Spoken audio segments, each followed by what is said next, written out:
Hey guys, it's Ted Bogert. Welcome back to the Ted Show. You know, I love musical guests, and I have one returning and one new. This is Slud and Seth Hutchinson with Hutch Down Records. They're going to talk about making music matter and bringing control back to the artist. I love this topic. They're going to perform a song for us as well, and we're going to get to know them. If you haven't seen Seth before, go back and Google the Ted Show and Seth Hutchinson, and you'll see his amazing show. At least one show, maybe two shows you've done. I think we're on a third now. We're on number 3, lucky 3. Yeah. We got Slud in. All right. Hey guys, how you doing today? Hey, we're doing well. Thanks for good. We really appreciate being on the show. Excited to be here. Well, we're excited to have you on the show. So before we went live, before we take a deep dive, I said the audience loves some origin story. So, Slud, let's start with you since you're a newbie to the TED Show. Tell them a little bit about you. I want to know about your name, and I'm going to give you front and center. All righty, yeah. So my name is Brady Sluder. Last name Sluder. That's kind of where my stage name, my artist name Slud came from. It was a nickname growing up. It's kind of something that just stuck, and yeah, I kind of never looked back since. I'm 22 years old right now, currently enrolled at the University of Cincinnati. I've been making music since I was about 16 years old. And when it came time to upload the first song that I ever made, they asked me to upload my artist name. And I hadn't really given it a lot of thought, so I was kind of like, I don't know, Slud, S-L-U-D. Like, everybody knows me by it. I don't have to come up with like little something or little this and just have like kind of like the cliche name. So it's kind of unique to me. Everybody that knows me, that's kind of what they call me. So I guess it kind of just stuck. But yeah, it's pronounced Slud, S-L-U-D. A lot of people say Slud. I mean, that works too. But yeah, so 22 years old and just making music independently over here with my partner, Seth Hutchinson. And it's been a great ride. How did you and Seth meet? Have you known each other for a long time? And how did you decide to kind of collaborate? And then we'll get to you, Seth, I promise. Yeah. So back in 2019, I believe it was, I had a friend of mine who had a friend that worked for a clothing developer, and he, kind of part of his job was to work with companies, music artists, kind of like anybody that needs style and needs somebody to pick out wardrobes and outfits and stuff. And our coordinator, Danielle Lighton, she had a connection with this kid, and he kind of knew me and knew that I was making music and stuff, trying to get something going. And he really liked my music, so he kind of threw me a bone. He was like, hey man, there's a record label in Cincinnati called Hutch Down Records, and they're kind of getting off the ground and getting started. He's like, would you like me to send your music to them? And I was like, yeah, absolutely. Like, that'd be great. I didn't think too much of it. And then it turns out they liked my music. They called me in for a meeting. We sat down and kind of just went over maybe how we could help each other out. And we started slow. It was kind of just coming into the studio a day or two a week, working on some new songs, helping him write, him helping me write, us kind of getting the flow for each other, like kind of how that works. And that was like at the very start kind of Hutch Down Records. So it was really just me and Seth in the studio. He was doing it full time at the time.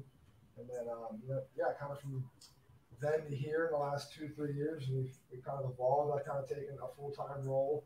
I'm the managing partner now, and we've been working together ever since. It's really just been, a great connection that came through a friend of a friend, to be honest.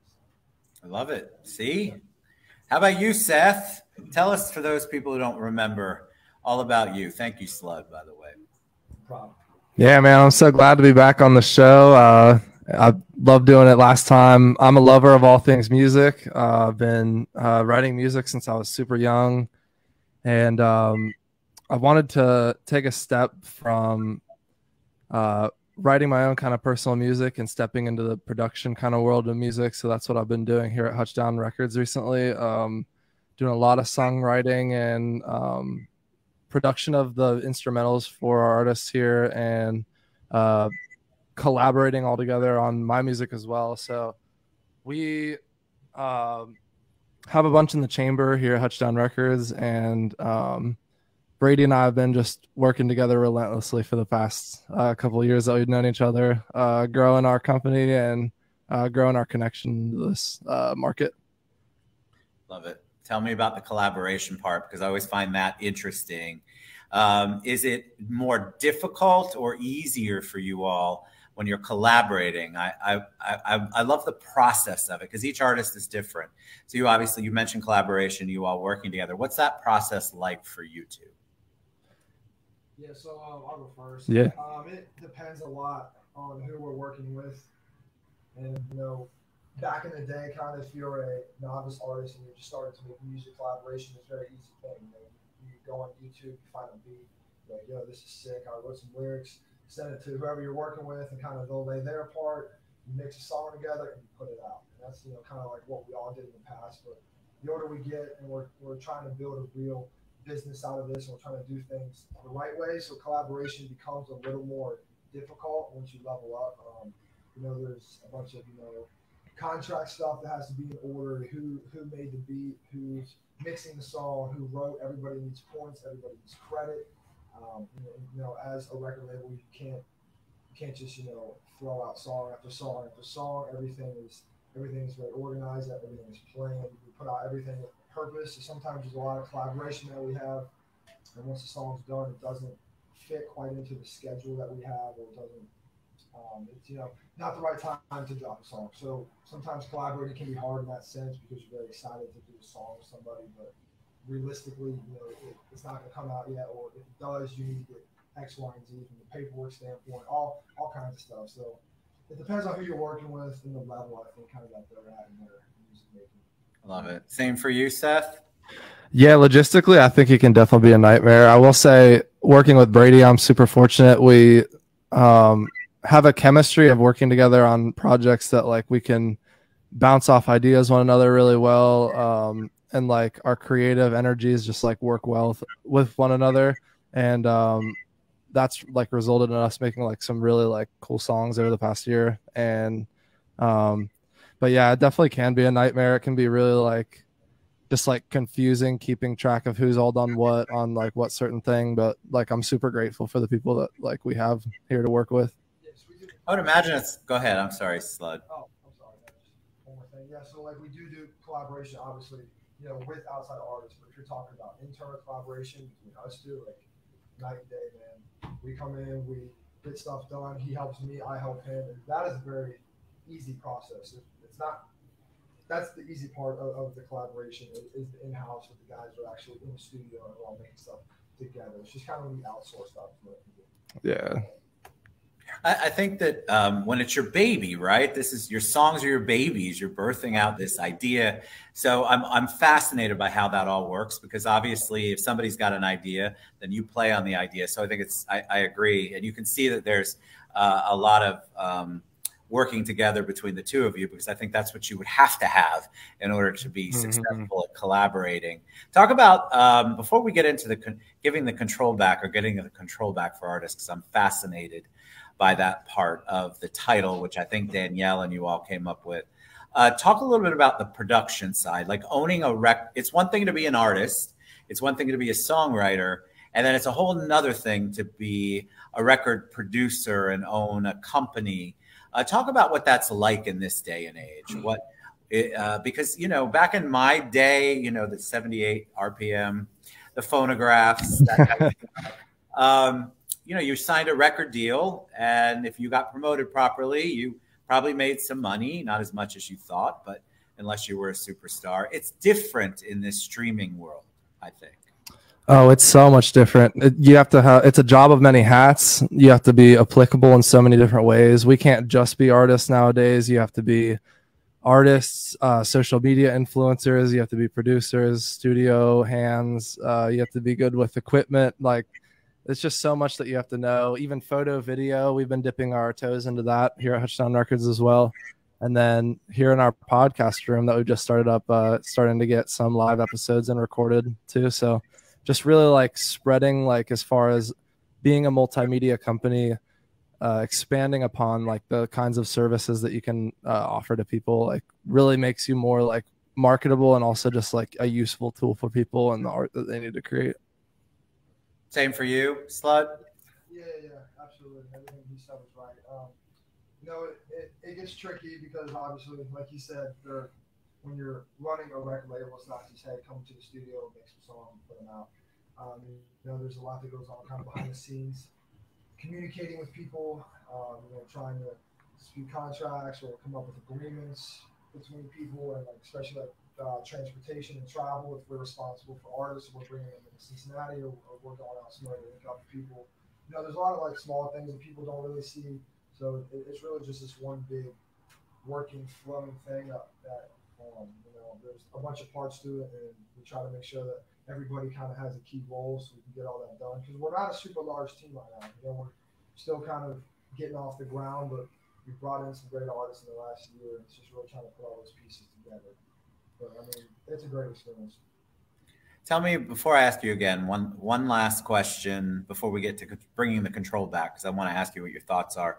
How do you handle someone who comes in, an artist that doesn't necessarily have the talent that you want or isn't a good fit? Do you see that a lot? And I'm only sharing that because I see that a lot when they come on the show here. It's a fascinating I think I'm the guinea pig for a lot of first-time performers and a lot of first-time artists. I get a lot of stuff, PR people from LA, New York, and Nashville. And so sometimes I'm their very first show. And I think everybody, if you have a gift and a passion, go for it. I would never cut anybody down for that. But there definitely are some people who have more of a gift than certain people. So how do you all handle that as producers? 100%. I think we see that a lot. It's kind of just, you want to be honest in this game, and you want to put truth into things, because if you're really just working for somebody just to make them happy or just to satisfy them, and in the back end, you're wasting their time, you're wasting their dollar, and you're wasting their time. So it's like, if something's not clicking, you just need to find a respectful way to be like, hey man, maybe we move on to another idea, or we come back a different day, let's let this song sit. Even if in the back of your head you're like, okay, this is going nowhere, maybe not as talented as we thought. But we appreciate everybody, just even having a love for music or having the courage to even step into a studio and record. So, it can be challenging, but you just got to be respectful about everything that you do, and understand that maybe they're not applying themselves in the right way, and maybe there's another genre or another sound that they might sound better in. So it's almost kind of like a coaching thing. That's very kind, and I love that answer, because honestly, some people have probably been told their whole lives that they're an amazing performer, singer, songwriter, and then they get in the room. They've gotten in my room before, and I'm like, whoa, wow, all right. So giving heart and being kind and generous and understanding is very good. So before I have you all perform, which I'm excited for, talk a little bit about why what is it about bringing control back to the artists that's important? Because honestly, I hear that a lot. And because it's a different world, the streaming world, we have all the people on strike. Some just got off it. Some are still on it. There's a lot of streaming issues and things like that. Why is it important to bring the control back to the artist? Yeah, it's massively important, and that's what we're huge here at Hutch Down. We've started this podcast as a podcast room as a way to bring voice to individual artists, which is such a saturated industry. But just giving a voice to people to be able to shine through it. And at Hutch Down, we're all about like pushing independent artists to using some of the talents that we have here in order to showcase what they have. So that looks like creating visual and audio content for them, and then just developing, like, from an artist standpoint, like what they want their kind of artist brand and vision to look like. And that can change like very rapidly, I feel like. But yeah, that's kind of like, as far as like empowering the artists and like bringing about like, the best side of them, like that's what we'd love to do here. So I love that. Kind of talking about the past, like how times change and you need to be able to adapt, and the music industry is ever changing. And it's like when you want to give control back to the artist. We are in a world today where a bunch of young kids, super talented artists, are being offered a record deal, and they'll get X amount of money, and of course they're going to take it. They don't read the fine print. They don't understand that if you don't make that money back plus some over X amount of years, you actually owe that money back to the label. these labels make a lot of money off of artists in debt, and a lot of people don't realize that because they get, $1 million when they're 19 years old. It's like, who's going to say no to that? So one, I think it's just kind of a common theme in the music industry that these giant labels are kind of going out the door. With the rise of streaming and social media, that's kind of been a thing in the last couple of years. So like here at Hutch Down, I feel like we understand that you can have a successful career without giving up control to a major label. So we want to be here to guide you and to push you. And, yes, obviously own a percentage of your music, but nothing that's going to make it unfair, a very fair amount for you, for us.